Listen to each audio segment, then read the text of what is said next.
The bull put credit spread. I looked this up as well.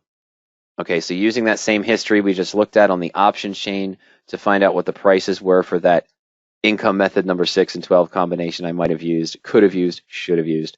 Hindsight 2020. But if I did use that and it did hit my targets, I would have had less of a return. I got more greedy than I was concerned about risk. Now I've got my own little lesson for the year, so next upcoming earnings, I'm going to do a little bit differently with those fusion trades.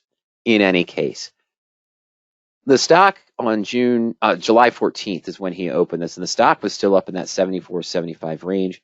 Sold a 65 put, and the midpoint price at that time was 33 cents, and the ask was 15. I put in 10 contracts here, so we generated a 180 net credit against a 5-point strike difference. So the maximum risk is 320 against $1.80 profit.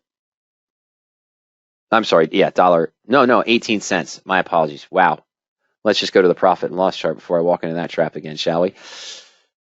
Initially, just 18 cents against a risk of $4.82. Okay, so a return of only 3.7%. The probability was around 94, 93% when I looked it up on July 14th. But now the stock is trading at 60. I'm sorry, the lower strike was 60. The stock's at 56.77. And he said, I closed it for loss over 1K. I think it might bounce due to short covering and such. I didn't want to risk the assignment. Well, the truth of the matter is I don't know if you only had if you only had 2 contracts, that would be the 1,000. So let's just change that there, or close to the $1,000. Maybe you had 3 contracts, but the prices I'm looking at, you probably only had 2 contracts of this.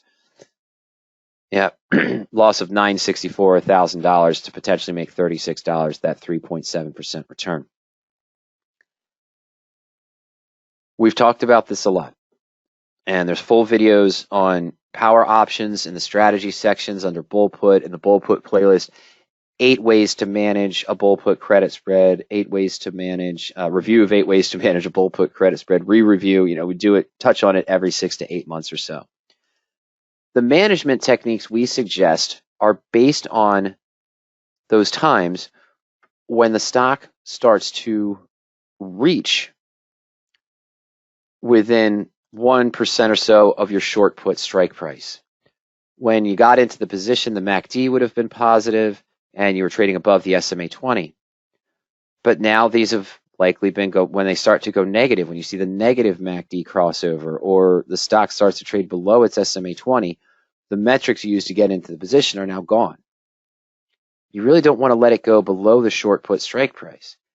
If it falls between, one of the 8 ways we talk about to manage the bull put credit spread might be the pendulum adjustment, where we can just take the long and swing it out to, say, the 70 strike here, and with one move, create a bear put debit spread that might be at a slightly lower profit, but still at a profit as the stock's declining.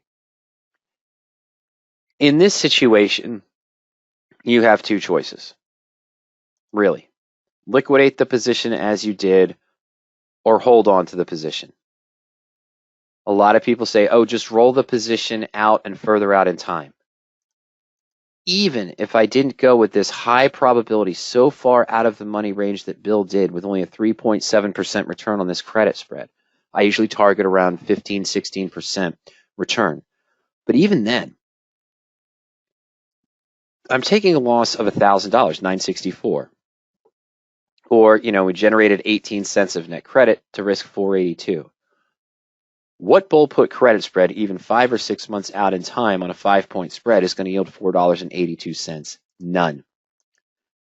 You're either going to have to increase, if you roll this spread down and out, just roll the spread down, don't take the loss, just roll it out. Well, in order to make back $482 per contract, or $482 or $1,000 in this case, you're either going to have to drastically increase the number of contracts. So if I'm only getting 18 cents with this probability range that Bill was looking at, how many contracts do I need to get $482? $1,000? Essentially, that 964 he said he mentioned he's losing. Wow. Yeah, we're talking 30, 40 contracts in this case.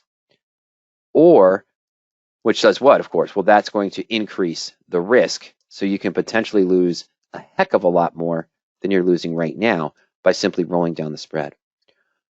Or you have to increase the strike width. Instead of a 5-point spread, you might have to go to a 20-point spread, 15-point spread to get that 482.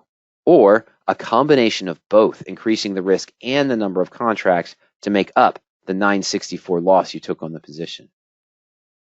Or maybe you don't have to go so deep out of the money to roll it in this case, but you're still going to have to do one of these other two, still increasing the risk at something with a much lower probability that would be recommended for a bull put or bear call credit spread approach. Sure, you can do a bull put at the money. Why would you? You got a 1-to-1 risk reward ratio, but hey, if the stock just falls between the strike prices, you can be assigned on the short put, long still expires. In this case, you don't have to worry so much about assignment, Bill, because if you are exercised early on that 65 strike put, your broker should exercise the long to deliver the short. You're just going to be out the $5 difference, and you've already pocketed the initial net credit of 35.36 cents or $35.36, but you're losing that 964, 965.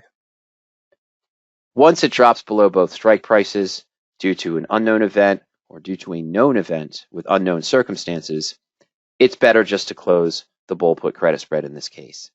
It's better not to try to overmanage it. It sucks. Sorry to be blunt, but that's really it. Any management at this time is going to potentially drastically increase the monetary risk. You're going to have wider strike spreads. You're going to have more contracts in the trade to make up that monetary loss. And you stand to risk maybe 5, 10, maybe 15 times more the monetary amount that you were losing right now. It's better to just close, take the loss, and move on. Which brings me to a reiteration of two of the finer points we always discuss with the bull put credit spread. Number one, because of this potential for full loss, just as we talked about with long calls at the beginning of the presentation, why you want a smaller percentage of your portfolio invested in this trade, bull puts should only represent, or credit spreads in general should only represent maybe 10 to 20% of your total portfolio value. I'm usually at 15 to 10%, to be honest with you. 10 to 15% of my total portfolio value allocated to options trading is invested in credit spreads. So if I hit a position, one or two positions, or I have 3 positions open, they all hit a 50% loss from a black swan event that just came out of nowhere. If I'm at 15% invested into those bull puts and I take a 50% loss on each of them, my portfolio is only down 7.5% total. Okay, so proper position sizing. Based on your strike difference, based on the fact that you said you lost about $1,000, I'm assuming you only did 2 contracts, so this probably was a reasonable margin for your portfolio, Bill, based on conversations that we had and wasn't that bad. Okay? Brings me to point number 2. Even if you're in a married put position, even if you're bullish on the stock, even if you're so confident that, yeah, this stock's been doing so well, earnings are going to be so good, or they're at least going to be nominal, I don't expect more than a 4 or 5% move. Because of the unexpected, because of these kind of events, you know what we say, even if you're proper position sized, don't trade credit spreads through earnings. Know your earnings. Make sure when you're running that search on power options for bull put credits or bear call credits, even we've seen some jumps to the upside that were just as surprising. Don't trade through the earnings, okay? Check that box in the search for not between not between now and expiration to avoid earnings trades, no matter how much you think you are out of the money, no matter how high the probability is, no matter how low your delta is. Don't trade the credit spreads, even the debit spreads potentially through earnings. Even with the proper position sizing, it's just not worth it. A known event with unknown circumstances is the opposite structure, the opposite movement that you potentially want to see for bull puts, bear calls, or even the combinations of iron condors. Now, a lot of people teach, do iron condors around earnings, get advantage of the implied volatility. Have the potential to lose 2 ways in 2 directions with a known event coming up before your expiration with an unknown outcome. Not a solid strategy in my experience, not a solid approach that turns out for winners, because if I'm in bull put spreads, like I said, we're going to manage this when the stock starts to reach down here. We're going to limit this to only take maybe a 45 or 50% loss of the maximum. You wake up in the morning and here you are, you've got no choice. You're at 100% loss. What are your two choices? Close and take the loss at this point, in my opinion, or wait and see if there's any kind of recovery in the next 14 days, unlikely, where any management technique might be easier to find or easier to do, but highly, highly unlikely unless the stock does move back up to this range, which I don't expect in the next 14 days. So close or wait because you do have some time. You don't have to worry about the assignment. Check with your broker though to make sure, but with the stock below both strike prices, if you're assigned early on your short 65 put, they're probably going to exercise the 60 put right away. Yeah, you still lose that 5 points between two contracts, $1,000. You kept whatever net credit you received. It's a loss of $964, $965.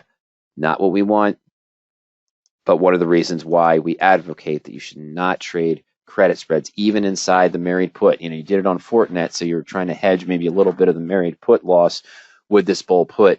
Now you've increased the loss on Fortinet across the portfolio by trading a credit spread through earnings. All right. So again, other things to consider there. You want to take a look at it later on, Bill. Remember, if you go to the YouTube channel and Power Options, go to the playlist there.